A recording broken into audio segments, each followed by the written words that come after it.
but I'm really curious what you make of that last point in particular about the identitarian obsession that tanked the left. I mean, it really started with Hillary Clinton. Joe Biden was able to sort of eke out a win for a lot of reasons in 2020. Joe Biden and Kamala Harris then again doubled and tripled down on it.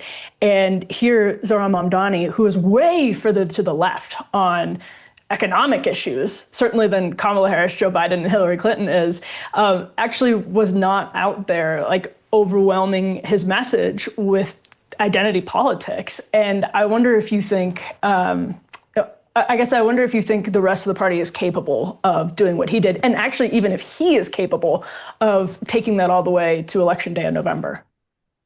It's very interesting. He never once said, vote for me, I'll be the first Muslim mayor of New York.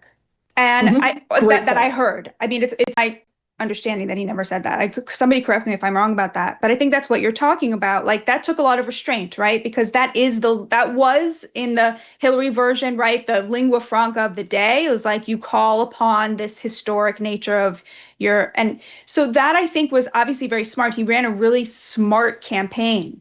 The problem is that it seems to me that the Democrats, if you look at Mamdani as a sort of harbinger, what they did was they swapped out a kind of woke elite left cultural position on race and gender that was very alienating to working class voters for a socialist redistributionist economic agenda that it turns out is also very alienating to working class voters who really kind of want sort of a fair shot at the American dream.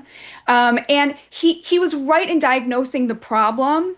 The solutions he gave were the solutions that appeal to the exact same top 20% of over-credentialed elites that the Democrats were appealing to with the identity stuff. So it seems to me like that elite has gotten the message that if they focus on race and gender, they cannot win elections because most Americans have moved on from that. But what they swapped it out for is this kind of like, trust fund socialism that also seems to me to be a kind of losing agenda when you're talking about building a mass coalition in the way that Donald Trump did.